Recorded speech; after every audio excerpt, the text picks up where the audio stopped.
Good evening and welcome. Today is Thursday, April 10th, 2014. We're having two meetings tonight, both the budget hearing followed by the regular meeting of the Lawrence School Committee. At this time, I'd ask everyone to stand for the Pledge of Allegiance.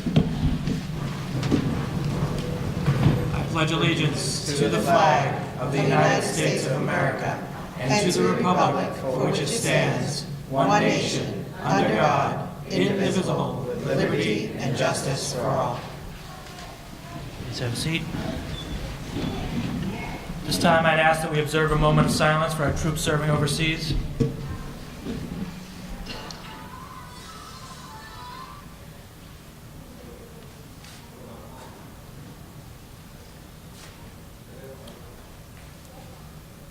Thank you and good evening. First part of our meeting tonight is the budget hearing. It's important to produce this information to the public. The budget is one of the most important things we do in the schools. Each year we're asked to provide an overview and to allow the public to hear about it as well as comment. You may sign up for comment with Shalimar and other folks outside. In general, what I would say about a school budget is if you don't drive the budget drives you, and it should be a reflection of your priorities. What you're going to hear tonight is a broad overview of such priorities. People should recognize that the budget has not and will not be finalized. The folks on Beacon Hill are involved in a process where the House and the Senate get together with the governor, and they're only at the initial stages of that. But eventually, a final resolution will come in June. We cannot wait for that final resolution to come in June, so we start the process much earlier, knowing that the numbers that kind of tentatively come out of Beacon Hill will give us kind of a path or a guidepost to begin the discussion. We'll hear tonight from Mary Lou Bergeron and Seth Racine, who will walk us through this budget overview. But I would remind folks that the process is now going on at each individual school, and more details will be available in the coming months as we work together to figure out what our most important needs are, and then wait to hear from Beacon Hill about what the final budget number will be. 95% of the funding for the school system comes from the state, and so we are in some ways waiting for them to make the final resolution that comes in early June. With that said, I'd like to ask Mary Lou Bergeron and Seth Racine to come up and present the proposed FY15 budget overview.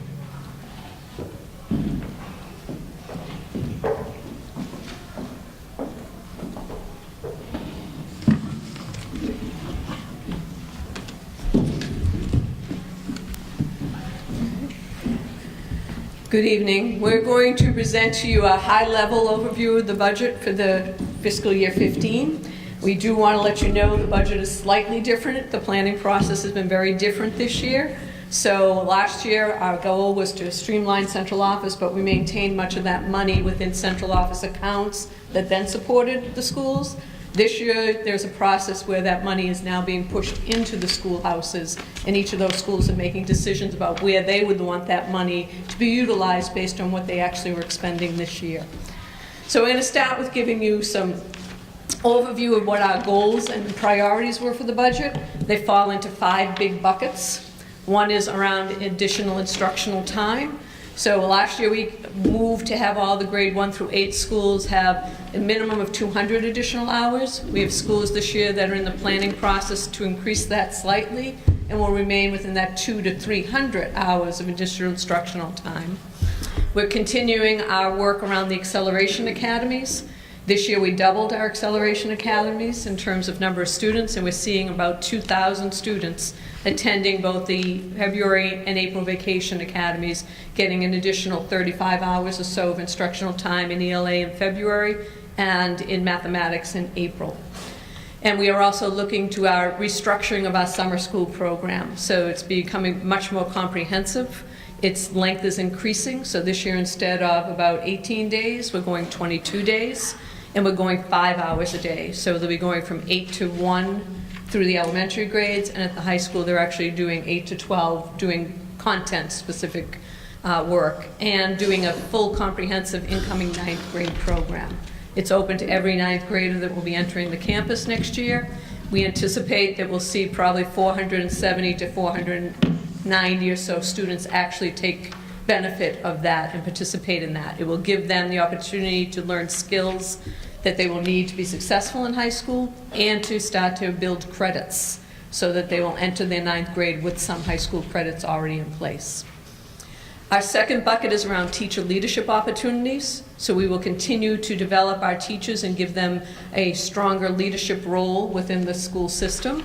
Among those will be the Sontag Prize that we use for rewarding excellent teachers who then become our teachers during the Acceleration Academy.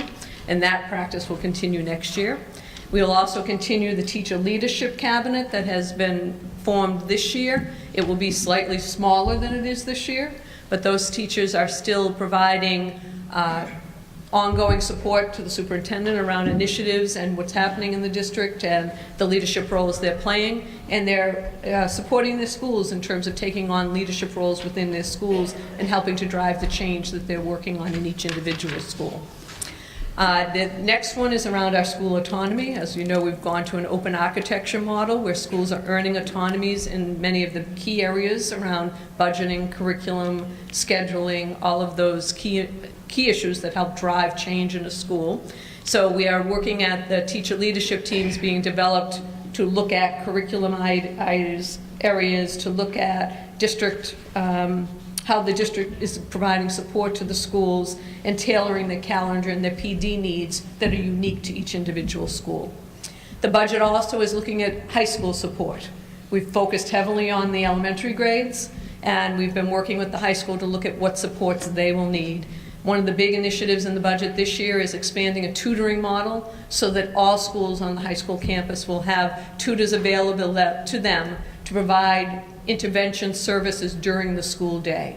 At this time, extending the school day at the high school creates all kinds of issues for many of our students in terms of all of the other activities they're involved in their work lives, etc. So we're looking at how do we better use the time we have during the school day to ensure students are getting all the supports they need to be able to graduate on time, college and career ready. Another big investment at the high school is we've put about a significant amount of money into textbook adoptions because they're in the process, they've realigned their curriculum to Common Core. They have adopted a new math program, which is rolling into its second year this coming year, but they are now starting to look at all of their other core content areas to make sure their curriculum materials, textbooks, etc., are where they need to be to roll out Common Core learning. And our last bucket is around family and community engagement. So we are now at the point where we've gone out to bid for space. We're ready to open a revamped Family Resource Center with additional supports working with the community and having some new positions available through the Working Cities Challenge Grant that will be able to support families in addition to just doing the registrations and the work that needs to get done for school. And we're looking at more partnerships with local nonprofits for our enrichment services within our schools. So those are the big 5 priorities that this budget is really designed to address. So we thought it would be good for you to see what's changed in the Lawrence Public School over the last 3 years. So we're going to show you our enrollment changes. And we are using the January 1 count because that is mid-year, shortly after the October 1, but it's the number that we use to project budget figures for the following year. That's why we're using that number. So in January 1 of 2013, we had 13,149 students in district, across the whole district. 150 students were out of district, the remaining 12,999 were within our school system. January 1 of 14, our current numbers, were at 13,642 students. Our out of district has gone down slightly, but our enrollment in district has gone up by, 509, 510 students. So we're seeing a greater increase at the high school level and at the middle school level currently. Based on these enrollment projections, we've projected out what we will look like on January 1 of 15. We anticipate we will have 13,900 students across the whole school system. 13,766 of them will be within our schools in the district, and we'll see a similar number staying out of district and special education school settings. So this kind of gives you a reason why our budget changes and how much money we get in from the state reflects that amount that's coming in from Chapter 70. Okay. I'm going to turn to you, so. Great. Thank you, Dr. Bergeron. Good evening, Mr. Mayor and members of the school committee. My name is Seth Racine, and I serve as the district's Chief Redesign Officer. This is my pleasure to be the first time to present to you. Prior to coming to work for Lawrence, I served as the Deputy Chief Financial Officer for the Boston Public Schools. And so it's my pleasure to start to talk to you about the budget for this coming year. Before we start to dig into what's happening for the District of Lawrence for next year, it's worth first noting, how does education funding happen in Massachusetts across the state? So since the early 1990s, the state determines what they term as an minimal adequate level of education for every single school district across the state. This was based on a formula that they had developed back in the early 90s, and they've adjusted it over time based as costs continue to increase, both salaries and benefits and other cost of living adjustments. So they determined that based on the enrollment, as was just walked through by Dr. Bergeron, and look ahead at both the demographics of every district. And in the case of Lawrence, this past year, and you'll see in the first column is FY14. For those, it's worth noting for a fiscal year, this is July 1st to the end of June. And so for this fiscal year 14, this means from July 1st of 2013 to June 30th of 2014. So for this, the state determined that the minimum adequate level of education that's needed for Lawrence was approximately $166 million. But then the state says, well, then how much is the city or town able to pay? And they determined this for every single municipality across the state. And in Lawrence's case, they actually, because of Lawrence's ability to pay, the state provides through education funding, also known as Chapter 70, they provide about 95% of the total budget through Chapter 70 education state aid to pay for this. So that's why of this total column on the left, the big blue represents state aid in the form of Chapter 70. When we look to next year, the fiscal year 15, from July 1st of 2014 to the end for June 30th, 2015, the state's already started to project that the adequate level of education for Lawrence at a minimum is $177 million. So this is a good news story for Lawrence. That means state aid is going up by approximately $10 million to help support this. Thank you. Can we just stay on that back slide for a second? Sure. Seth? I think it's important to note that in FY 14, that the city actually met its net school spending for the first time in a very long time. That's correct. Absolutely. Thank you, Mr. Mayor. That's correct. So one thing to note is that there's a difference between the net school spending, what the state determines as an adequate level of education, $177 million, to then what becomes our appropriation. And so there's basically four categories that are worth noting. The first is municipal related costs. These are costs that the city government provides that supports the school department. This includes their budget, procurement, treasury functions, also some facility, DPW related costs. These associated costs are able to be deducted from that total amount. And for next year, that total is going to be about $2.4 million. So that reduces the $177 million that the state determined. After that, there are charter school tuition costs. So these are the tuition costs that go towards students who attend Commonwealth charter schools within the district. School choice. And school choice, thank you. And that this amount, after reimbursements that are also provided to help offset some of these costs, that total amount is able to be deducted from the $177 million. But then there are two other costs that the school department provides that are not accounted for in what the state determines as their $177 million, their annual amount that should be spent for education. The first is transportation. So for the cost of transporting students with disabilities, the cost of transporting students to the high school campus, this is not included. And so for next year, this total cost is $6.8 million. And then the other piece is for providing adult education. And this is approximately $900,000.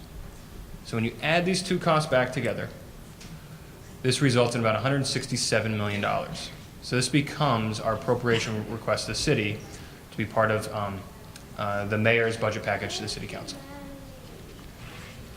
Okay.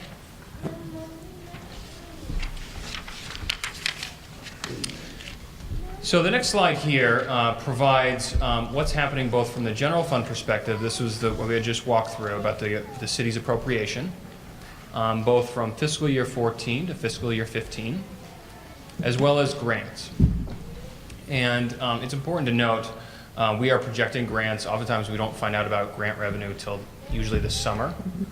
Their fiscal year is slightly off. We have to find out from the state and also the federal government. But we want to project forward, especially because this revenue is actually, we anticipate, decreasing. It's really in two major categories. The first is Race to the Top. This was a major 3-year grant that has gone down over the last few years. That was first awarded to us 3 years ago, that we've helped use to provide a number of services. And that's continuing to go down, and we expect that to go down substantially, as well as school redesign grants associated with our level 4 schools. Some of those are continuing to decline as well. So in accounting for that, as we look ahead to the next year, we've also looked to see what are some of the services that are going to be going away, and how do we account for that in the budget that's going to be going up. Sure. Great. So it's important to, when we sort of think about the school budget process, so how do we come about this? What's happening at the school level? What's happening centrally? And so the first piece that we look at about, that was actually noted by Dr. Bergeron earlier, is looking at what's happening centrally and across the district about what are some of the known costs that are happening. We have enrollment that's going up, we have employee benefits that are increasing, salary costs are increasing. So we need to account for those. And then, after we've made sure we've accounted for those, or any utility costs or transportation costs that may be increasing, then we're able to provide the remaining funding that we have to schools for them to develop their plans. Because really, the budget process alone doesn't really mean anything. What matters is when it's embedded in the school's plan, when they're able to incorporate the budget into figuring out how many positions they need, what kind of curriculum they're going to need, what kind of supports they're going to need for their teachers in each building. So we've tried to really make sure, we're going to talk at length later, about how does the budget process be embedded in the school's plan for next year. They're currently finalizing that process right now, and we're starting to collect that information in this current week. And then as we pull together that final information, it'll become a final district budget that we will incorporate with the mayor into the city council budget. So some of those central costs that are going up that are just worth noting, and this list is not exhaustive, but benefit costs, which I mentioned before, the cost for our employees continues to increase from health insurance, and actually in this case also major cost increases, retirement. And then the other piece too that's going up by about $1.5 million are salaries for school support personnel, especially in areas of special education, from therapeutic services to one-to-one paraprofessionals. These are services that we budget centrally that may not be in a specific school budget, that are allowed to be adjusted based on school needs, as they may fluctuate based on the enrollment changes during the year. And the final piece, which we noted before, is around transportation. Those costs continue to increase, especially as we saw earlier, how enrollment continues to go up, so will transportation. Just to stay on this real quick, Yes. the issue of health, we're in this GIC, right? That's correct. Because that went up this year. It did. It went up. It's better than the market. Absolutely. No, we're actually very fortunate to be in GIC. This could have been substantially higher. And Okay, ma'am, how you doing? Go ahead. go. Before we went to GIC, how much was the increment on that amount? We saved roughly $4.5 to $5 million when we went to GIC. So before it was roughly $6 million about? Each year, the increase was going up somewhere in the 10% range. I think GIC is only going up 3 or 4%. 3 or 4%. Yeah. So, but the rates are much lower for the city overall. Fine. Okay. Good. My question is specific to the second part where you say salary for school support personnel. What percentage of personnel increase are we going to see around special education? Right now, I know that the schools have put in additional staffing. I don't have the full numbers, Yeah. but I know that we've increased staffing for our autism services because we have a growing population of students that have been diagnosed who need much more intensive services. We've increased budgeting for people providing speech, OT, PT, because those services are on the move and increasing significantly. And we've also put in some supports around behavioral support, behavior certified therapists. So those are the bulk of those, but in addition to that, we also have some ESL teachers and those other supports. So that's also included in Yes. this number? Yes. Is it possible to have what the percentage of personnel that we're talking about is going to increase for special ed and for ABA? And you'll get that when you actually get the full budget book, you'll be able to Okay. see the changes. Should be, hopefully, Yeah. by the end of the And month. then what percentage of the population of our students are receiving those services and how they're accounted for? We know overall, the special ed population is about 23.5% of our students are receiving some form of special education. I think she's just asking for a side data point. Sure. We'll get that, it'll be in the budget book when you get that, so we'll be able to have that available to you. Great. Can we remember, Rodriguez, one more? One more on this page? Yes, please. On the transportation, that cost has been increasing over time? $0.8 million for the transportation Yes, this represents about an $800,000 increase. increase? yeah. That means that there is a way that we can offset that cost? Are we reducing transportation or anything? Because that's an issue, the transportation around the city is a big issue. Yeah, so one of the things we've actually done, and we're going to talk a little bit more going forward around the school planning process, is we've tried to align some of the school start times and actually cut down the number of half-days that oftentimes create inefficiencies, where we may have to schedule an additional bus to cover a school that may be doing something. So we try to create efficiencies both whether it's complexes or across different schools, so we can stagger using school buses at different school locations to save some money there. Thank you. Go ahead. Okay?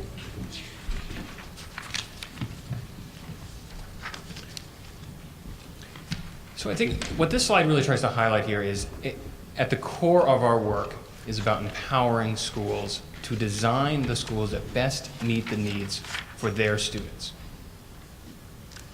And the budget can play a huge part of that, and we've taken a pretty big leap here forward in that, and it's really aligned around 3 central principles. It's about increasing transparency, around increasing autonomy, and increasing equity. So for transparency, the key here for us is we want to make sure that schools have all the information they need about what costs that we believe that belong to them, and that the money that we have, that the state provides to us, belongs in schools. We need to push as many of the resources down to the school level, and anything that we don't push back and we have to show centrally, we want to be transparent and show why are we holding that back. Last spring, we had made reductions to central office. We continue to look at every single account to see, can we push more money down to the school level, where schools have the best ability to make the decisions for their students. In terms of autonomy, at the end of the day, schools are the best ones to make the decisions for their students, and it's not a central department to do that. And so what we've done is take a look at, are there any costs that we're paying for centrally, and can we actually give that to the school up front? Here's the service we've been providing to you. Here's how much it costs. And the schools now can make the decision, well, in the grand scheme of things, that's the right decision. It's the right service. I'm really glad we're doing it. Or they may say, maybe we don't need as much because we have this other need we want to fill. But we want to empower them to make those decisions, and so we want to show them all the money they have and push it down to the school level. And finally, we want to move to an equitable process here because as a district, the state funds districts based on students and based on their student needs. We are based, our strategic plan is based around students and schools. It's not around buildings, it's not around adults, it's not around programs. It's about how do we support students and their needs. And so that's how we need to fund schools. And so we've made a start here, and it's going to be a multi-year process to get there. But it's an exciting process where we're about funding students.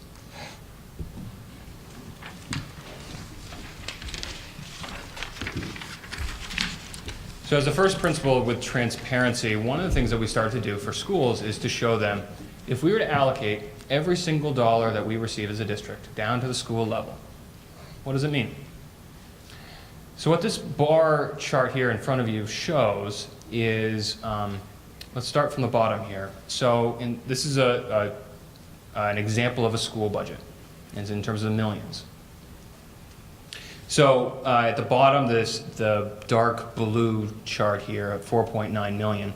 This is what a school traditionally sees in their budget. How much are your staff salaries costing you?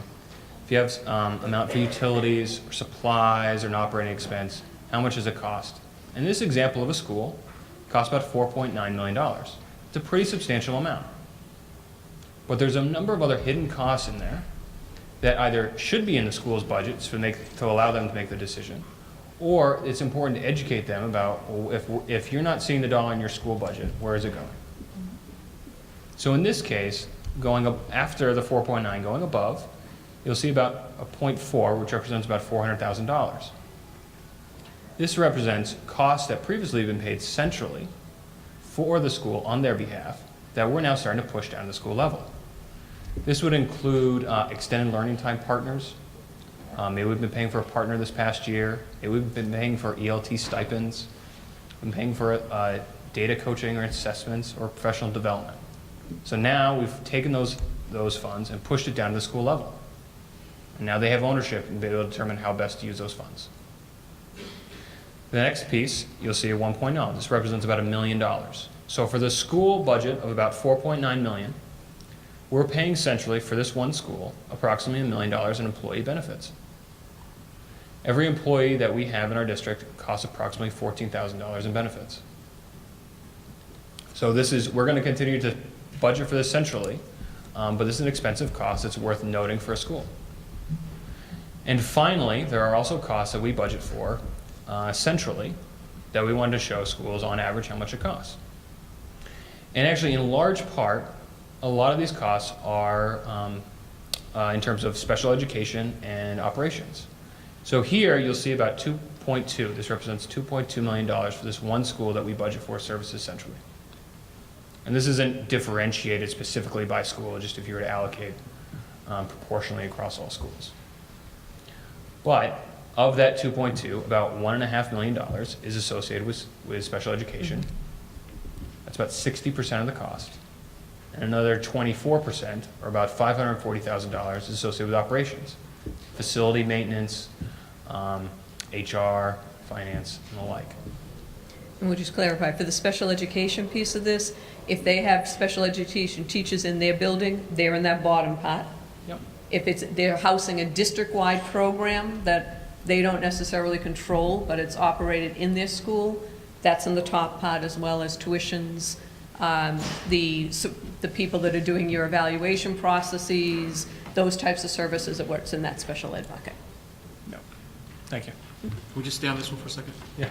So this is a snapshot of an average cost for schools, and what you're showing is that you're going to push back down to the schools, on average, $400,000 that used to be spent at the district For this level year.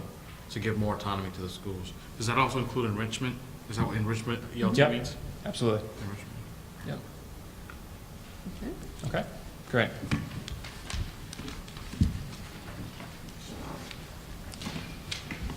So then the other piece is, when you looked at that, it was highlighted by the mayor earlier in this last slide, so the amount we push down to schools. A central question is, how do we allocate funding? And we want to start to move to a process where we allocate funding based on students and based on their needs.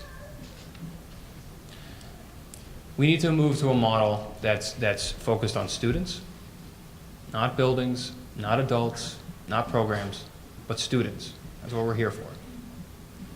We need to move to a model that's financially equitable, and equity can be used in many ways in many other settings. And what I'm talking about here in terms of equity is, are we going to allocate similar funding levels to students with similar characteristics, no matter where they live, but based on their needs. And so that you, all of you right here, know that no matter where the student lives, no matter what school they go to, if they have a similar type of need, they're going to receive the same amount of funding regardless of which school they go to. We need to make sure that whatever funding model we move to, it's transparent, it's easily understood. If a parent calls you up, if a neighbor stops you by, how does my school get its budget? How much money is able to receive? You're able to easily explain it. This should not be a difficult process. It should be easily understood by everyone. We've mentioned several times that it needs to be differentiated based on student needs, which means more money should go to students with higher levels of need. A key part, too, is it needs to be predictable. We need to minimize the amount of school-level disruption in terms of this. It needs to be thoughtful about how we move to it. It may take time. It may take several years. And schools should not have to interrupt the programs and the advancement, the progress they've been making just to move to this. But it can enhance it as long as we're thoughtful and we move to it over time. At the end of this, at the core, aligned with the district's vision and its strategic plan, it's empowering school-based decision-making.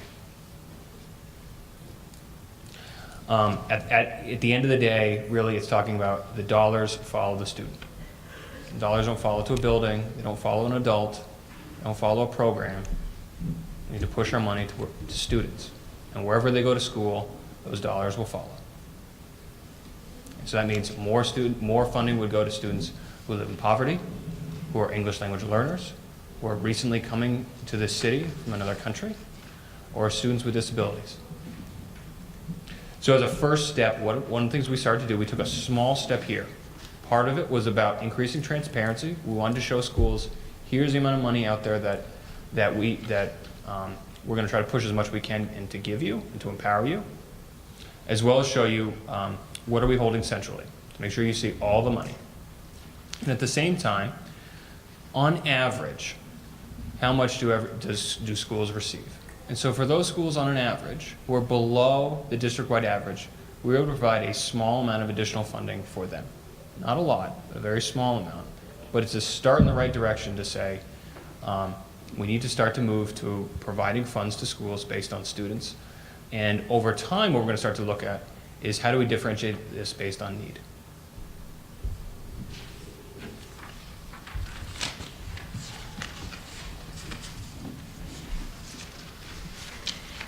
Dr. Bergeron mentioned earlier that this is not going to be your traditional budget document or hearing as you've had in the past.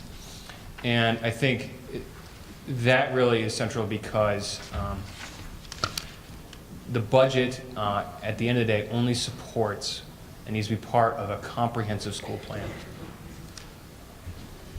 Schools, without thinking about their staffing needs, their calendar, what curriculum they're going to need, the professional development for the different types of staff they have in their building, if the budget isn't embedded in all of that, it doesn't mean anything. So one of the things we've done is, back in early February, we rolled out comprehensive information to school leaders as well as to work with their teacher leadership teams in their schools to develop comprehensive school plans. And this was guidance around a variety of different areas here, around extended time and about their calendar, about starting the day, when they're going to end the day, around curriculum options they're going to have, enrichment opportunities that they could have for their schools, professional development, data coaching, and also staffing. They've been working over the last approximately 2 months with teachers in their building to develop comprehensive school plans that the budget only supports. That's only part of that. It's really embedded in that. So we've been getting back these school plans this past week, and once these are all finalized and locked down, we're going to build all that up into a comprehensive budget document that we'll provide to you at a later date.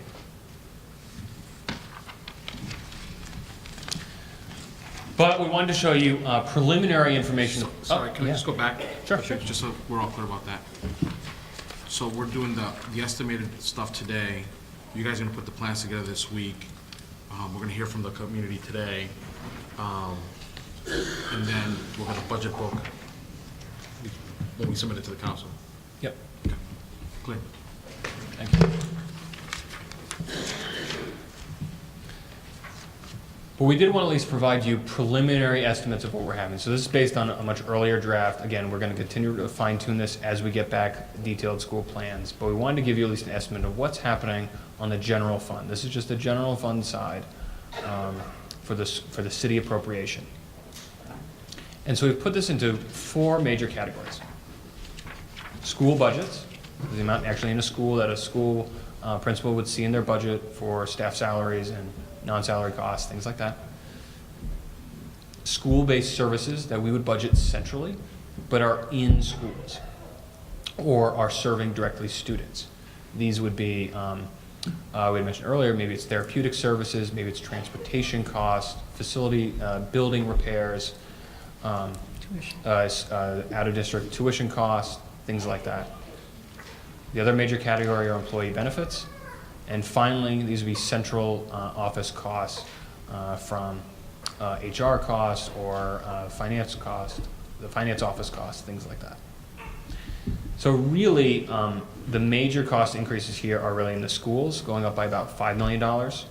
School-based services by about $5.3 million.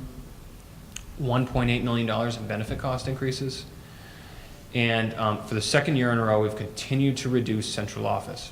So last year, we had reduced central office, looking specifically at FTEs, went from approximately 100 FTEs down to 75. This year, we then went, okay, let's go through every single account, budget account, to make sure, should these resources actually be in schools? And through that process, we've been able to reduce by about $2.7 million, pushing those to the school level to give schools the ability to use that money how they would best fit. Just wanted to take that second to just talk about how important that is, and just to applaud your work on that, because a lot of people felt that there was probably a lot of fat in central office, and I think in this model we're pushing more funding to the schools. You could see it here, even though budgets have gone up, most of that money went to the schools. So thank you for keeping up that effort. Thanks. And we did want to note on this slide, you'll see in the FY14 budget, it shows 157,829 as the amount. You know, in our advertisement, we had the 156, which was our allocation. The difference of the $1.6 million is the money that the city contributed towards capital projects, which were net school spending eligible, to bring us to that full figure to meet our net school spending requirement. Thank you. Great.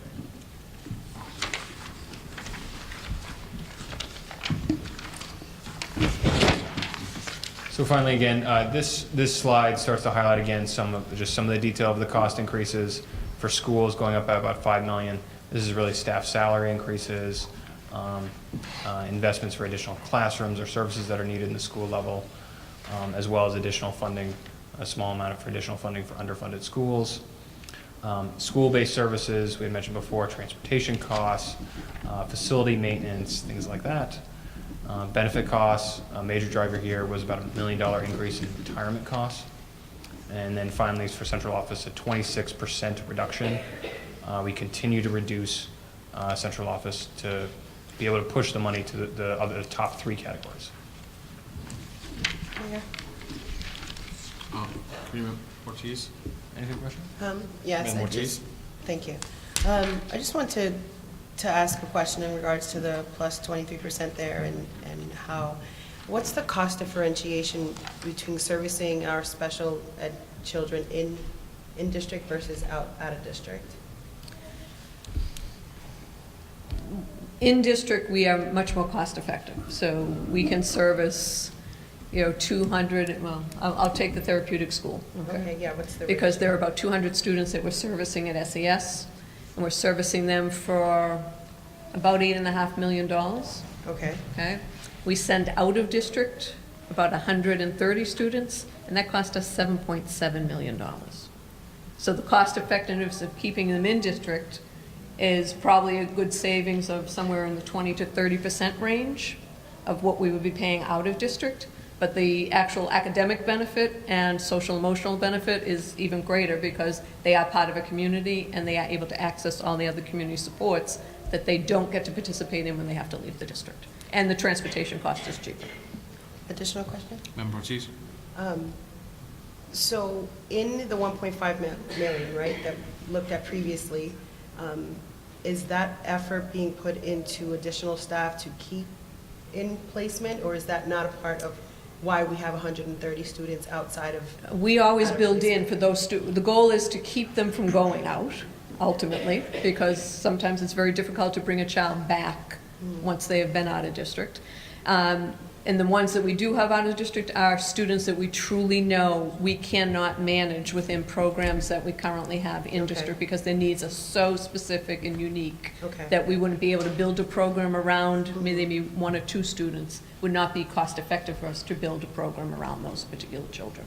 But our goal is we keep building our programs so that we're reducing those who actually do leave us to go out of district. Thank you. And then sometimes those plans mandate some stuff that we can't. Depends on what the needs are, and they do require a lot more intensive services sometimes to keep them in District 2. Thank you. Thank you. Next slide, next. So the final slide here just shows again, a high-level estimate for full-time equivalent positions. These are full-time employee positions. At the school level, you're going to see an increase of about 24 positions, we estimate. School-based services, these are again services that we budget for centrally, but are direct services to students and schools, going up by about 1.3 FTEs. And central, again, we continue to look to see if we can reduce at a net reduction of about half of an FTE. So for a total, there's an increase of about 25 FTEs across the district.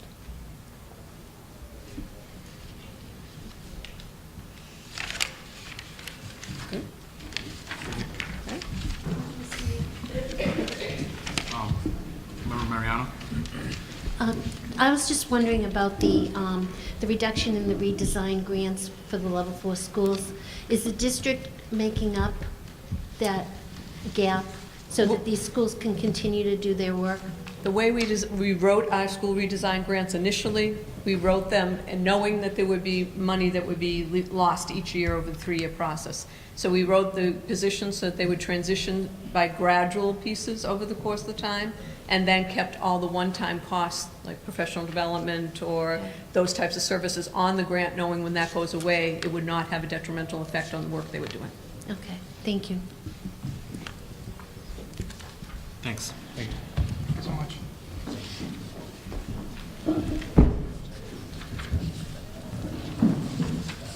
So at this time, we'd ask for any public comments. I believe from what I have in front of me, Mr. Molly, if you're here, come to the podium.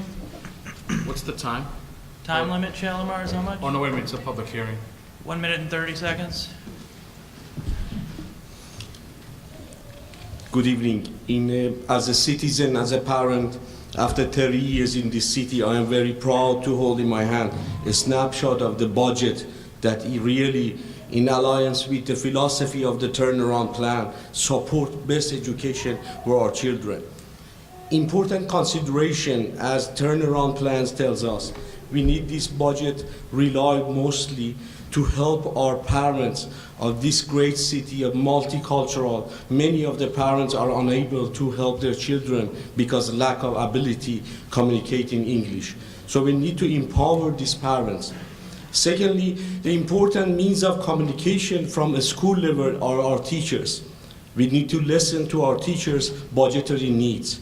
What each school needs, teacher knows they have to be able to communicate these issues, what they need for their children, for the students, directly with the central office.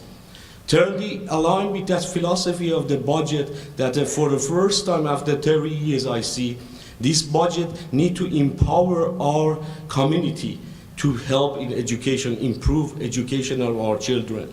The philosophy of the turnaround plan to helping to bring the budgetary needs to a student level has been so far successful, but we have to work to listen to the schools, to our teachers and the union. The budgetary need to be communicated directly to the central office and the principals. Thank you. Thank you, Mr. Marley. I believe that's all we have for public comment. Did anyone else wish to speak? Okay, hearing none at this time, I'm going to close the budget meeting, the budget hearing for the Lawrence Public Schools. Have it be so closed. And we are now going to open up the regular scheduled school committee meeting. We have some students that are going to perform for us who have waited very patiently. Good evening, everyone. This is the part of the Parthum Elementary after-school program. There's actually two groups of students here, one that I work with on Mondays and another group that I work with on Tuesdays and Thursdays. This spring, they're combining to do a little play, and this play is set in a high school where everything is sung. So when they go to science class, they sing. When they come to school, they sing. So we're going to perform for you the opening scene and the opening number. They're going to dance and sing, and then we'll regroup and we'll just sing you one of the numbers from later in the show. We are missing one of our characters over here, so I'm going to fill in, and hopefully I can read their line. These guys are much better than I am.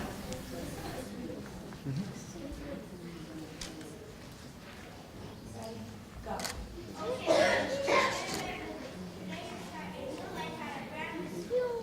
Oh boy, a brand new school. Isn't this exciting? Oh boy, is right. We're not gonna know anybody. We won't know our way around. It's gonna be a nightmare. I heard our new school has a motto. We know. We All try to get along, 'cause life is a beautiful song. I love it. It sure looks like a long time till summer vacation. Oh boy, brand new school. Isn't this exciting? Oh boy, it's right. We're not gonna know anybody. We won't know our way around. It's gonna be a nightmare. I can't believe I teach at a school where the motto is, We all try to get along, 'cause life is a beautiful song. I really love it. It's gonna be a long time till summer vacation.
going to move because we've just been working on this since January, and so they're not quite ready. But this is about attending gym class. And at this school, even gym class is a singing class. And we have our gym teacher. Where are you at? Raise your hand. And he's telling these kids that they need to be able to do sit-ups, push-ups, but not at this school. We'll find out what they're going to do instead.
Let's dance.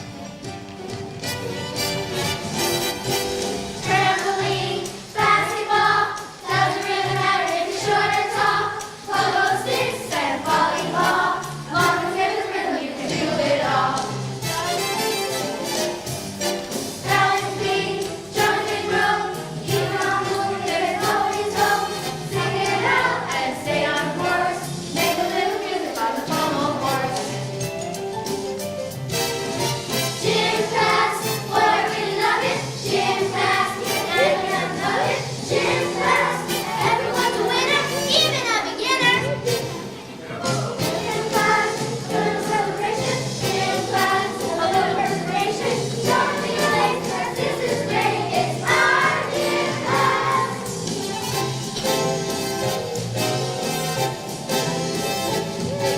Climb the rope, do a jog, dodgeball, sit-ups, and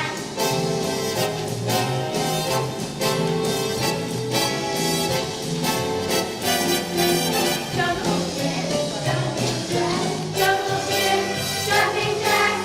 Everybody sing with the quarterback. That's it, on the rings. Everyone wants to sing. Everybody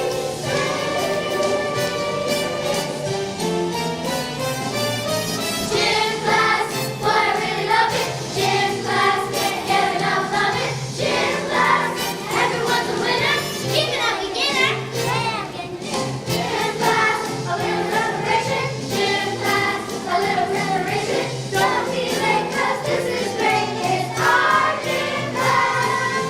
Don't be late, 'cause this is great. It's our gym class. D-E-A-O-K.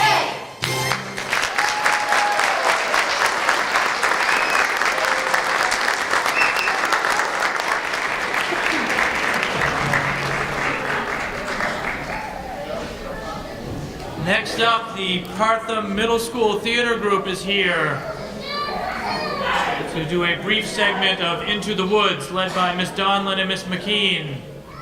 Once upon a time, In a far-off kingdom More than anything, lived a young maiden, more than life, a sad young lad, more than you would. I wish, and a childless baker. more than life, I wish. with his wife, More than anything, more than the moon, I wish. giving is giving a festival. More than I life, wish the moon and the festival. more than riches, I wish that cow would give us some milk. more than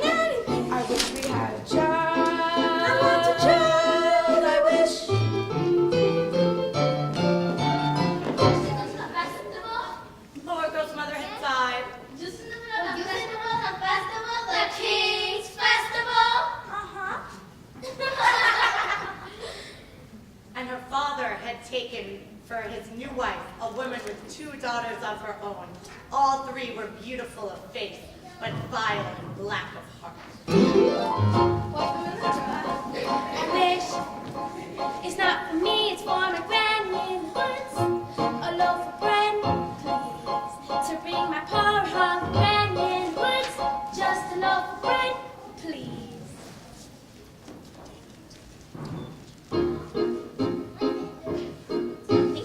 Into the west to bring the bread to granny who was sick of it. Never could tell what lies ahead for all you know. Where I am expected. Into the west to grandmother's home. Are you certain of your The way is clear, the light is good. I have no fear, nor no one should. The woods are just trees, the trees are just wood. I swear to hate a basket, but do you have a basket? Now go straight and be late. Into the west of it, the back to grind, who was thinking about? Now we can tell what lies ahead, for I know she's already dead. Ha! But into the woods, into the woods, into the woods, to grandmother's house. Save some of those sweets for Granny. Jack, on the other hand, had no grandmother and no father, and his mother, I wish, well, she was not quite beautiful. I wish my son was not a fool. I wish my house was not a mess. I wish the cow was full of milk. I wish the walls were full of gold. I wish the Listen well, son. Milky White must be taken to market. No, Mother, he's the best guy in the whole wide world. She's given us no milk for a week. With no food, no money, and no chase with the summer. Well, because you're my best friend. Look at her. There are bugs on her tongue.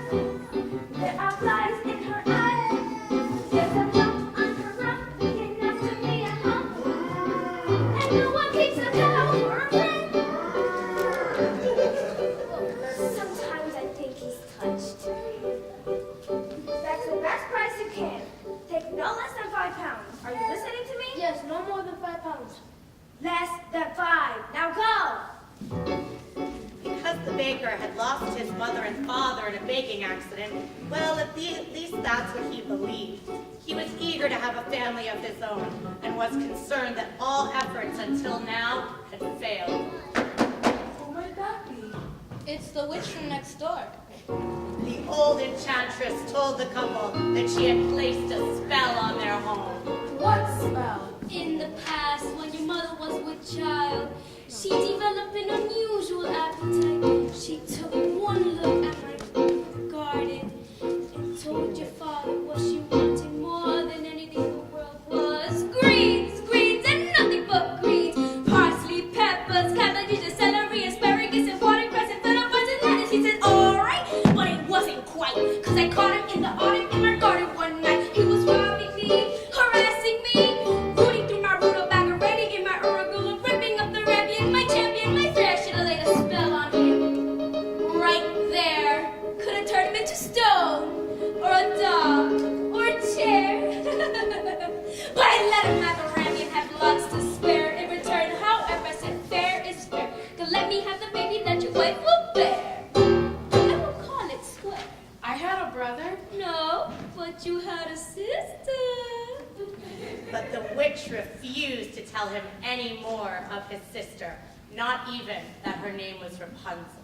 I thought I had been more than reasonable. But how was I to know what your father also hidden in his pocket? What? Beans. Beans? The special beans. I let him go. I didn't know he stole my beans. I was watching him crawl back over the wall. And then bang! Crash! The lightning flash. Well, that's another story. Never mind. Anyway, at last the big day came. And I made my claim. Oh, don't take away the baby. They shrieked, they screamed. But I did. And I heard her wish she never been reached. Your father cried and your mother died. But for extra measure, I admit it was a bad. I said, sorry, I'm still not qualified. So I laid a little spell on him. Right there. Let your family tree always be a barren one. No,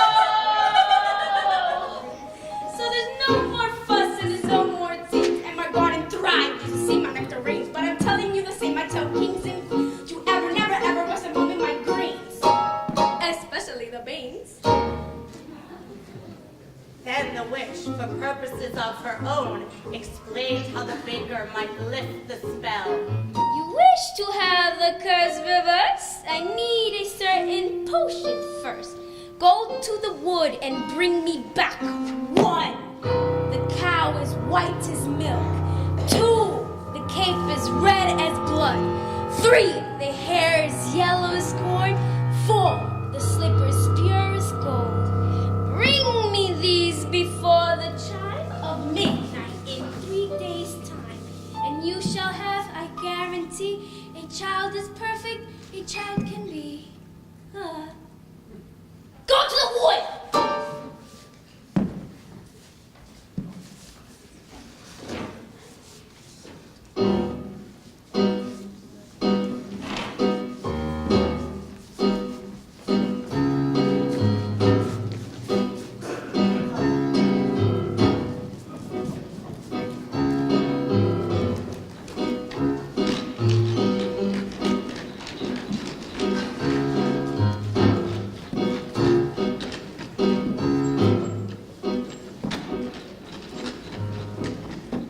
Unfortunately for Rapunzel, the witch discovered her affections for the prince before he could spirit her away.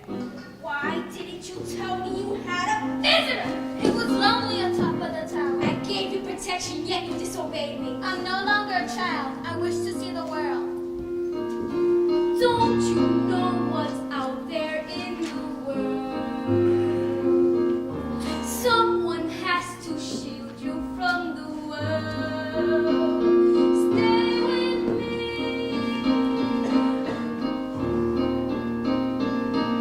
Princes wait there in the world is true. Princes, yes, but wolves and humans too. Stay at home.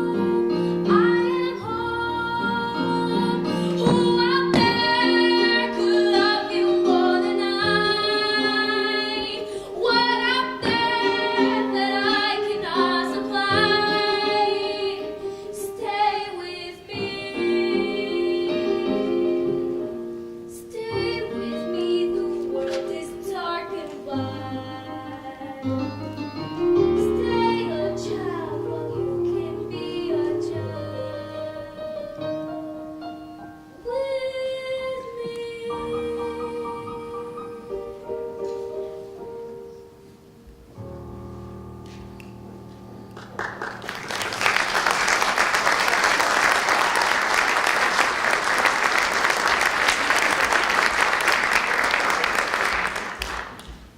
As for Cinderella, she returned from her final visit to the festival.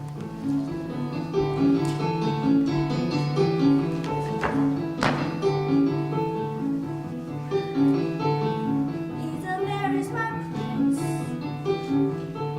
He's a prince who prepares. Knowing this time I'm over, he's my pitch on the stairs. I was caught unaware, and I thought, well, he cares. This is more than just malice. Better stop and take somebody's love. Step this time to my palace. Better run out home and avoid the collision. Even though they don't care, you're better off there. 'Cause nothing to choose, so there's nothing to lose. So you pry out your shoes. Never mind the road, and without any guide, you know what your decision is. You just have to decide. You're just leaving a clue. For example, a shoe. And let's see what they'll do. Now it's me and not you who is stuck with the shoe. In a stew, in the blue. And you learn something you never knew. On the steps of the palace.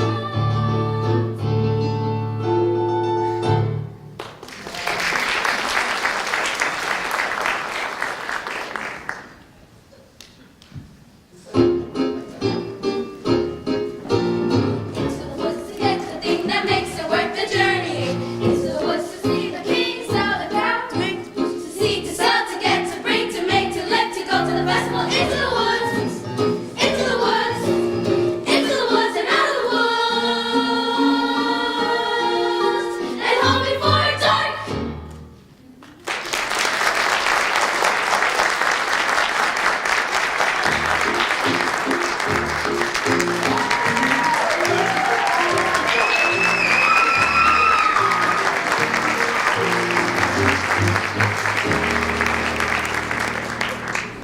Folks should know that the full play of Into the Woods is going to happen on April 30th, and on May 1st, there's a night performance. We'd ask that all folks attend. Great performances by both the Parthum Elementary Chorus and the Parthum Middle School with their production of Into the Woods. I do want to take a moment to thank Peter Lefebvre and Rebecca Hyde, the elementary and middle school principals, for hosting us tonight. Thank you.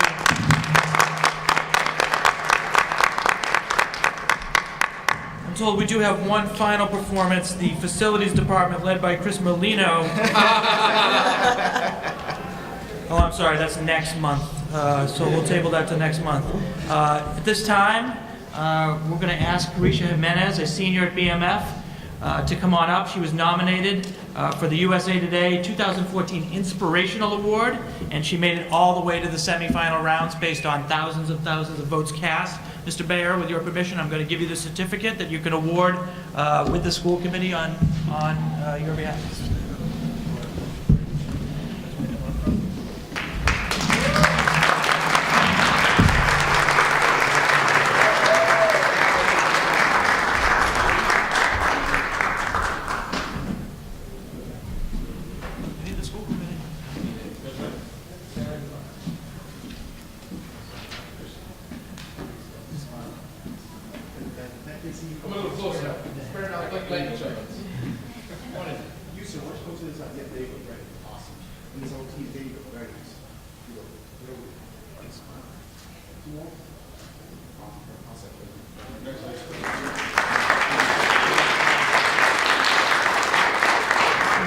School committee to stay put. We do have a few more certificates to hand out. We are pleased to announce that Bill McGoldrick, who's here today, has been awarded the Amelia Rue Award. The award recognizes individuals who have made outstanding contributions in the area of adapted physical education. The award includes a $500 prize, which will be used to purchase specialized equipment for Bill's students in Lawrence. The district is going to match that $500 prize. Bill was also recently elected state vice president for adaptive physical education. Congratulations, Bill.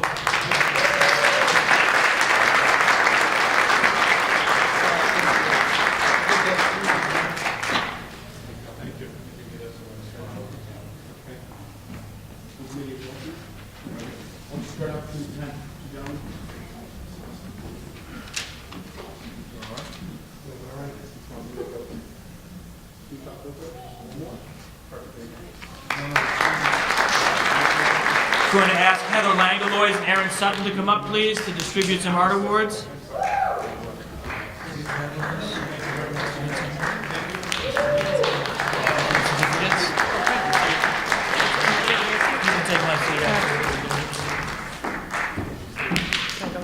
Yeah, go ahead. We're here to present some awards to middle school and high school students. Art students grades K through 12 from across Massachusetts were selected to display their creative arts at the State Transportation Building in Boston. This multimedia exhibit is sponsored by the Massachusetts Art Association in conjunction with Youth Art Month, which is a national celebration that emphasizes the value of art education for all children. First, the awards for the Parthum Middle School. We only have one of the children here tonight, but also the artwork is not present. It's still being hung in the State Transportation Building until April 25th. So the girl that we have present tonight is Karina Gill, 7th grader.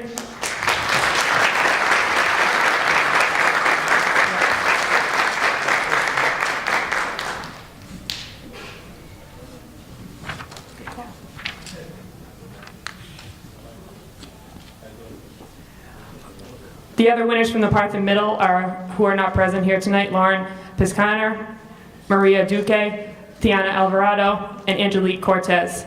We also have some winners from the HLC with Aaron Sutton. So the 3 students who are present from the High School Learning Center are Dominique Patrick,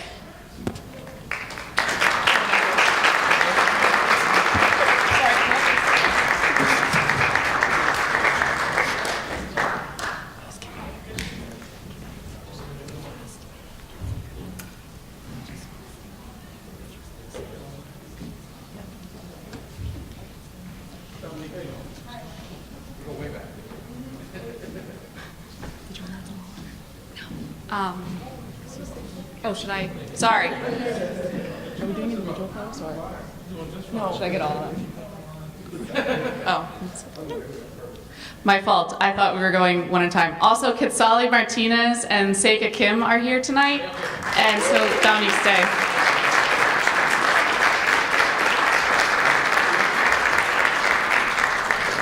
Unfortunately, Talia Espejo couldn't make it with us, but we'll congratulate her in spirit. We also had 5 winners from the PFA that couldn't be here tonight, but Rosanna Then, Zachary Davila, Elisa Salas, Jeremy Faguada, and Lisbeth Valdez. Butchered those names.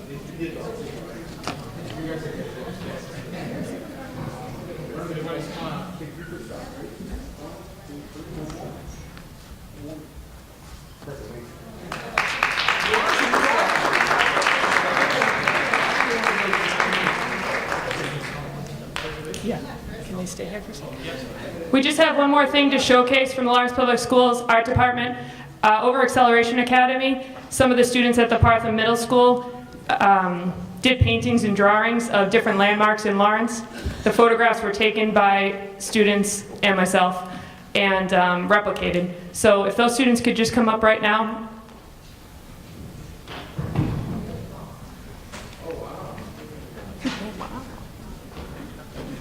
Oh, no, no, no.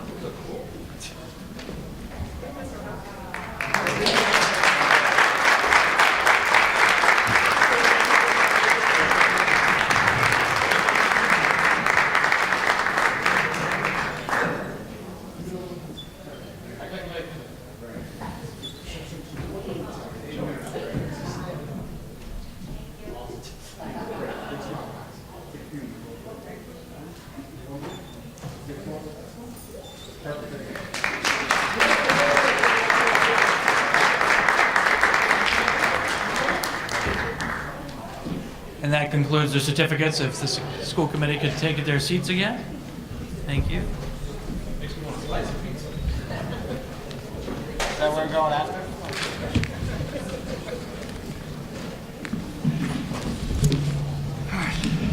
We have 2 quick updates for the school committee. The first is after years without a contract, we were able to come to an agreement with the Lawrence Teachers Union, and we have the teachers have ratified that contract after being recommended from the leadership of the Teachers Union. I'd like to personally thank Frank McLaughlin, who's here today, and ask him to stand for his leadership.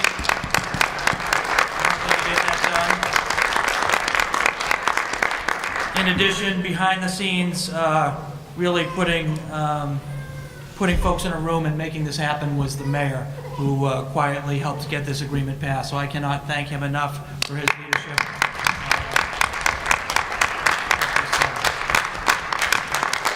We will be having a more formal signing ceremony at another date, but I just wanted to recognize those 2 gentlemen here tonight. So thank you very much. Can I just say a quick word on that? You can.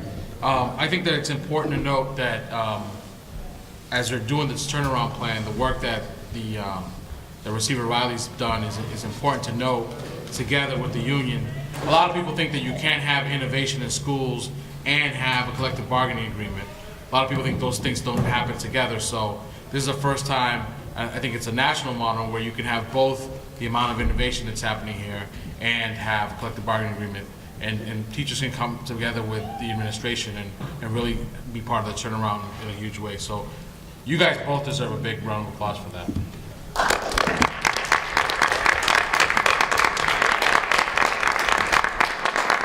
Well, we're thrilled to have an agreement that allows for us to innovate, but also preserves teachers' rights and allows them to be paid as well. So it's a good day for Lawrence, and more information to come in the future.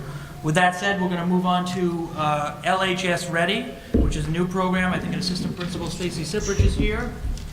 She's going to be discussing that program to you briefly. Sippridge? Sorry, I forgot. Oh, you forgot us?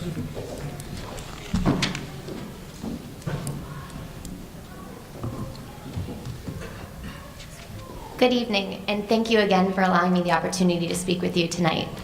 Again, my name is Stacy Siprich, and I am currently one of the assistant principals at Lawrence High School, specifically in HHS. I'm probably one of the happiest assistant principals you will ever meet, as my last 2 years in Lawrence have been an amazing experience. And I actually love my job so much that I decided I did not want to take my summer off and actually run summer school. I've been graciously given this opportunity, and the reason that I'm here this evening is to speak to you about an exciting new program that we have for our incoming freshman students, our current 8th graders. The program is called LHS Ready, Lancers in the Making. One of the greatest challenges that we see at the high school is the disconnect from all of the middle schools all across the city filtering together into one high school campus, and us as the high school staff trying to figure out how we can get to know them from the first day of school, and then for them to get to know us.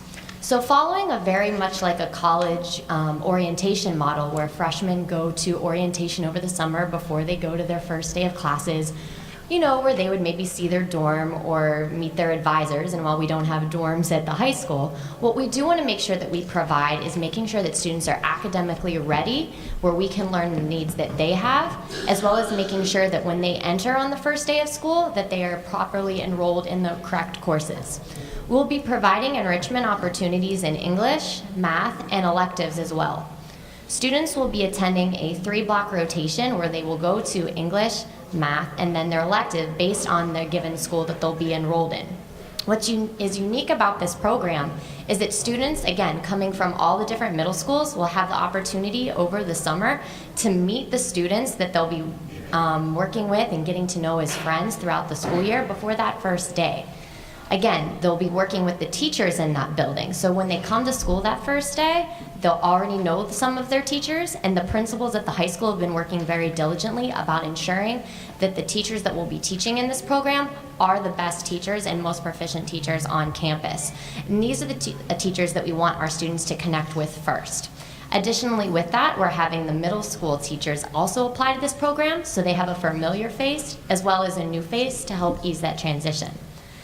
Now, if you're a 13 or 14-year-old, going to school in the summer might not sound exciting, but in this program, they're going to be getting their lockers, their ID, their schedule, and having opportunities to go on up to 2 college visits. This is exciting because we want them to see, you know, what the possibilities are after high school, and that graduation isn't the end-all be-all. We want them to continue on. So while taking a 13 or 14-year-old to a college campus might not seem fruitful at the time, this is actually the age we want to hit them at so that they know where they're going to go after graduation. With that as well, we're also going to be providing enrichment opportunities in athletics.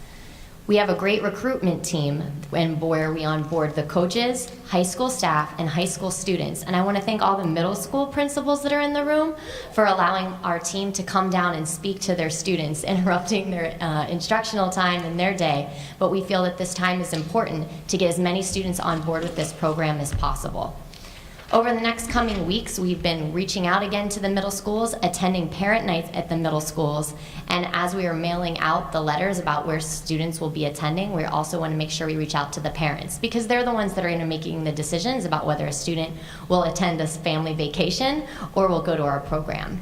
I must say the most valuable part of this program has been having our current high school students talk to the 8th graders about why they are jealous that they did not have this program when they were freshmen. And that's the reaction that we've gotten a lot from our current students at the high school.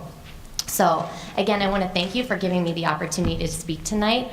I would hope and really appreciate any support that you could give and reach out. And if everyone that was in this room tonight can get one 8th grade student to attend this program, that will fill one full school of seats that we would have in one of the 6 high schools.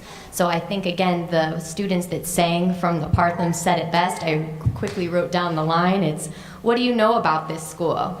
Not much yet. That's why I got to get to class. So again, we're trying to make Lancers, and thank you again for giving me this opportunity to speak. Any questions from the group? Just wanted to say, I think this is a great idea, and you're going to keep the kids talking to each other so they have like a buddy after the program, after they go to school the next year? Absolutely, absolutely. And that's one of the things that I think that will actually help them socially is because, again, when you go to your middle school, you might be in a class of 150 students at, let's say, the SLE, but then you come to Lawrence campus, and as the budget presentation showed us, there are going to be 3,500 students on Lawrence High School campus. So making those friends and those connections over the summer in smaller groups at first will then help them transition to the larger high school campus, which so many of our students struggle with. Great, thank you. Thank you. Quick question. Bradford. Thank you. For the students, is it mandatory? Is it just suggested? Is it, what kind of recruitment are you guys doing for 8th graders to come to the program?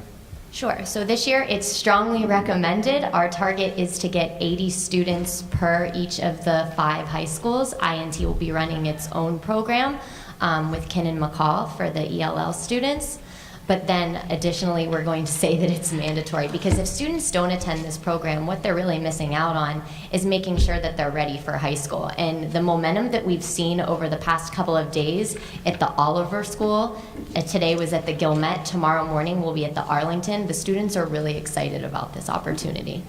Excellent. Mr. Fiato himself has been personally going out to meet the middle schoolers to encourage them to do this program. I think the opportunity to get oriented ahead of time in this very large building, have the opportunity to get early credits, meet friends, get your locker, and kind of get squared away before the over 3,000 students come in the fall is a great one. Ms. Mariano? I want to congratulate you. I think it's a fabulous idea. For too long, the kids have just entered Lawrence High School without even seeing the building. So for them to have that opportunity to go there and to participate in some of the programs will give them the jump start they need to be successful as a freshman. Thank you for doing that. Oh, thank you, and I cannot take credit for this program. There's so many people that have been putting time and effort before school in the morning, after school, late at night, answering emails at 4 a.m. just to make sure that we're hitting all of our bases. And Mr. Blatchford, to your point, making sure that we bring the parents up to the high school as well, because that's a trend that we've also seen, is a lot of our middle school parents have never even set foot at our campus. So we will be holding a parent night in the next couple of months to make sure that we invite them up to see just what a beautiful campus it is and what we have to offer. So, Cheese? I have a question. So will we be tracking, I'm big on numbers, will we be tracking the correlation between the children that attend this orientation and following them through the 4 years and seeing how this adds to retention and graduation?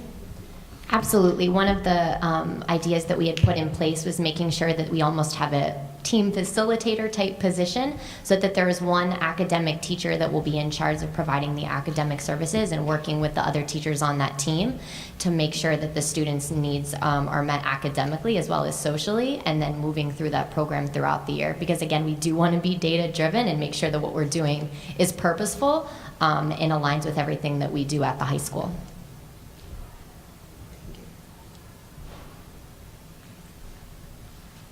Thanks. Okay, thank you, Thank Ms. you. Sippridge. Moving on to discussion, the school committee at our last meeting asked about subcommittees, and for us to do a little research, I think you found in your packets some information about that we've presented to you. The first is the policy statement, which looks like this. It's kind of the half sheet. Essentially, the longstanding policy of the Lawrence School Committee was actually not to create subgroups unless it was absolutely necessary. I think the line says, the principles of a good school committee procedures indicate that the use of standing committees is not desirable, inasmuch as a standing committee set up by any type of board tend to make decisions that are probably made by the entire board. Special committees, however, may be created for special assignments. Such special committees should be appointed by the chairperson. So based on the history of Lawrence, there have been opportunities when some subcommittees have been created. They've been ephemeral or kind of short-lived, short time for special purpose and driven by the chairperson, but the idea being that they should not in any way impact the full school committee and its decision-making. I would point this to the record of school committees, which is in your packet. Since 2006, for the last 10 years, you've seen, I believe, 6 different school committees have set up, a few in 2006. Then there was none set up until 2010, and then one more set up in 2011. So I think as the need arises, these subcommittees can be set up by the chair, and that's kind of the historical information that we have to present to you. I would ask, you guys brought this up, we'll welcome any discussion on the subject. So just so after had read that, I'm inclined to take offline, not during the meeting tonight, request for a special or a community meeting, and then with some support as to why we need it, and then we can bring it to the full board and have a conversation with the receiver. Sure. Mr. Blatchford? Thank you. I would just like to point out that I've never known a subcommittee, at least from my example of the city council, from what I've seen, to make any decisions. They make recommendations. I would also like to point out that this originally was adopted in 1995, when the school committee had significantly more power than we do currently. But even if we weren't under receivership, we would still have firing power over teachers. I mean, this was before ed reform, way back when. I just want to put that down as a note, because I don't feel that a subcommittee would, especially a permanent subcommittee, would be a hindrance. It would be not something that actually does anything in the sense of making a decision. It does the legwork of finding information and getting it to the full committee. That's my opinion on subcommittees, though. Thank you. And again, anyone who wants to have a special committee or an advisory committee, please, you can just send me an email with some supporting information, and we'll have a discussion about it. We'll defer to the chair. I will say gently, this may be a 1995 document. I'm not even sure of that. I believe ed reform was in 1993, which changed a lot of that. Was it? Revised in 2000, yeah. So, but again, the chair, I think, is happy to have any discussions with folks about that, and you guys can bring it back up to me if the need arises. Moving on, we have Pat Mariano, I believe, has the floor. Madam Mariano? Thank you. After last month's meeting, I was asked to think about our presentations when we went out on the turnaround plan, and to formulate some kind of a continuation, something we could take out to the schools, to the parents. And in your packet, you received my thoughts. And I believe that right now, where the district is going, I think our message, overall arching message, should be that the schools are moving in the right direction with new programs and partnerships. Our emphasis should be on student achievement, the number of students participating in the extended day, the more opportunities that have become available to children for enrichment programs and the acquisition of new skills, and the collaboration with many of the community agencies, as well as finally the parent engagement piece. What are the efforts that different schools are making to work collaboratively with parents? My suggestion is that it's so late in the year right now, is that we take time between now and September. As the new data becomes available from this school year, our presentation will be more current, and we should have something to present to you in September, and hopefully the school committee can start going out to different schools to hold these presentations beginning in October. And that would be the recommendation that I would make. There's a motion on the floor to accept the recommendation. Second. Motion been made and seconded. Any discussion on it? Mr. Blatchford? I'm going to defer to Ms. Ortiz.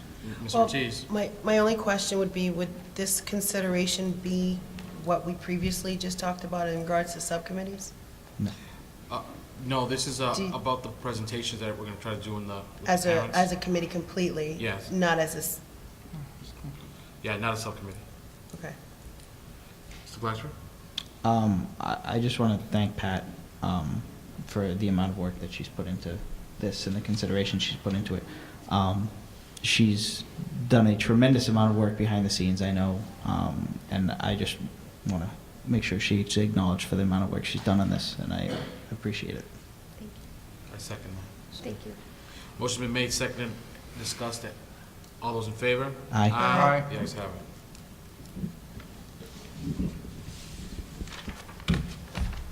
Okay, the last item for discussion was the FY15 budget. I would say that my thought process when we made this agenda was that the questions were going to be saved until this part of the meeting, the second meeting, but questions were taken during the first part of the meeting. So I'll leave it to the chair to decide if there are further questions today, or, you know, obviously there'll be more discussion about this at the next meeting. We can call back up Dr. Bergeron and Mr. Racine. We're flexible. I think it's prudent to wait till the next time we have some more. Once we look through this a little bit, we can come up with some more questions. But Mr. Blatchford. Mrs. Mariano. Superintendent, is it possible that we could receive some of the information the principals received? I'm interested to see how they formulated their school budgets, Sure. how they came about creating these budgets. Is there any way we could receive? We can absolutely get that to you before the next meeting, and there'll That'd probably be be great. additional information as well. As I said, because this is an ongoing process, more information, particularly at the lower level, will be available as the days pass, and getting us to June when we get a final budget number from the state on what we're going to get. I appreciate it. Thank you. Mr. Blatchford. Thank you, Mr. Chair. I actually don't have questions about the budget per se, because I feel that this is very preliminary and obviously not specific, more of an overarching, this is what direction we're going. I actually had a couple questions regarding not budgetary things, but like the teacher leadership teams and the teacher leader cabinet. I just had a quick question on how a teacher becomes part of that and what's the process they go through. So this year, we had teachers apply to become part of it, and there was different things from an essay, recommendations and whatnot, and about 100 teachers. Actually, Mr. Receiver, I'm sorry. Can we close the budget discussion and then Sure. move on to a different discussion? Mr. Chair, I leave it to you. So any other questions about the FY15 budget? Just one. Sure. Ms. Ortiz? So what's specific to what Pat was, because I had wondered the same thing before the meeting, will we receive what the principals receive for all schools or specific to our district, or is it possible to have specific to the districts that we represent, just to kind of look at how that's earmarked for the schools that we're representing? We provide a general packet we provide to all schools. There's a general packet we provide to all school leaders if you'd like. Okay. So you'll get the packet that each principal got about the process, and then when the budget book comes out, every school will be listed with what they in particular choose. Thank you so much. And just again, just to reiterate, it's going to look different than we have in the past because they're getting more money that's in a different way. It's going to look different, so be prepared for that. So, nothing else? Have a motion to close the item on FY15 budget? Motion. All those in favor? Aye. Yes, have it. Thank you. Okay, we'll move to final questions. Mr. Blatchford. So, you had mentioned that teachers applied, various references, essays, things like that. How are they selected, I guess, would be the question. You know, I think there was a multitude of factors, and we can provide that for you at the next meeting, everything that came out, but well over 100 teachers were selected for this round, and because there were so many strong candidates, I think an additional 30 or 40 were also selected to start for next year. The idea being that teachers often don't have the opportunity to take on leadership roles. That is, if they get to a point where they want to be more involved or take on more leadership, they often have to leave the classroom and turn into administrators, which can be a good thing, but also can not be a good thing when your best teachers are leaving the classroom. So this is a different opportunity for teachers to be involved in a more system-wide level. For me, it's been fantastic because I get to work with, a small group of teachers, about 100. We talk about teaching and learning. I actually do lessons. Sometimes I meet with them in small groups and kind of use them as a barometer for what's happening in the school system. You may recall that initially an unfair labor practice was filed against me about this particular program. That charge has since been withdrawn and is now actually, I believe, being supported by the teachers union. And I believe it is codified inside the union agreement. So it's just another way to give teacher voice, and it's something that I think many people are going to have access to because people are going to be able to rotate and have different opportunities at different times in their careers to do this. Thank you. I was just wondering more specifically, like, Yeah. if the principal's selected, if the assistant principal's selected, No, it was a process self-selection. done downtown, and there were different points of recommendations from different people. It could have been principals, peers, etc. If we could almost get a run-through, as it were, so We can just... absolutely do that at the next meeting. Thank you. I had a Mr. Blatchford? couple more questions. Is it budget related? No. All right. School choice. We had mentioned there's that one little 15.2 million that go to charter tuitions and school choice. Okay, so this is budget related. No, I actually wanted to know numbers on how many school choice students we had, and if we could get that for the next meeting. I don't expect you to know off the top of your head. Could we just get how many and what schools they're going to? Yeah, Thank you. That's a good question. And I think that's it for me. Yep. You good? Yep. Cool. I think it might be appropriate to have just a quick update on facilities, because there was so much stuff in the media. I just want to give a quick note. Sure, I'd be happy to call Mr. Molino up to join us. For I this told you you were discussion. going to talk today. I was actually going to provide the update. Oh, you're going to? We have him up here anyway? No, Chris, if it makes him sweat, yes, come on up. I think I see him sweating. No, I just think because of what recent media accounts of what's happening, I just want to make sure that the faculty and the parents understand that we're going through a process to find a home for our central office that is driven by 2 points, and one of them is to lower the overall cost of housing our central office, just like the superintendent and his staff have been lowering the amount of space we need there. We're looking to lower the total cost of that. And the second part of it is we also want to have, we're using all the leases that are up, not just the Lawrence Public Schools lease, but the lease at the Planning and Development Office for the city, the lease for the Workforce Investment Board and its Career Center, and the new lease that we're looking to sign for the Family Resource Center as a downtown redevelopment impact. So that also drives this decision-making process. So we'll do the best we can to find a great home that both lowers our costs and has some economic impact. At the same time, we will be great stewards of whatever properties that we are currently housed in, and we will make sure that no harm comes to the city in the long term. And I just want to, again, the staff and the superintendent and staff have been great through this process, patient, and I think everybody will be happy in the end. Thank you. Mr. Chairman? Mr. Blatchford.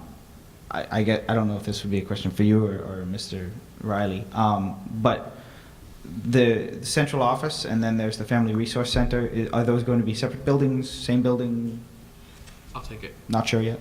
Yeah, I mean, that's part of the long-term idea. The RFP asked for both, space for both, and without any preference to be together or apart. So Thank you. we'll be, as soon as we review them and get down a path, we'll have some updates on that. Thank you. Okay, any final questions, Mr. Chair, from the group? I guess the last thing, Ms. Mariano? Yes, I'd like to thank the staff of the Parthum School and the central office staff and anyone that worked very, very hard to bring the school committee meeting to Parthum School tonight. I want to thank you. Well, that's a good segue into just the May meeting. The May meeting, The yes. May meeting, so we're Is there a looking for- motion? Is there a motion to discuss the May meeting? There is. Second? Second, all those in favor? Aye. Aye. Ayes have it. Ms. Ortiz, Um, you did get the first bite, so you can't get the second bite. Pat beat me to the thank you. I could not be more elated to be with you here this evening. It was a little bit of fight, but you know, he's not a sore loser. I'm very proud of the Parthum. I'm very proud of the district that I represent. I'm honored to just be here, just the sample of what you've seen in these kids and the staff. I speak personally. My children have gone here. My child is here, and the support is unparamount. That is a little biased, and I'm okay with that. But I would like to motion now maybe to the South Lawrence East. I'm okay with that. Motion made to have the next meeting at the South Lawrence Youth School. Second. Second, any other discussion? Seeing none, all those in favor? Aye. Aye, the ayes have it. Great, so in May, we'll go to South Lawrence East. The roadshow continues, Mr. Mayor. Thank you. Is there a motion to adjourn? Motion, Riley? We are not ready for adjournment yet. We have public participation at this time. Mr. Marley, I believe you are our only speaker tonight. Yeah, it was specifically on the budget.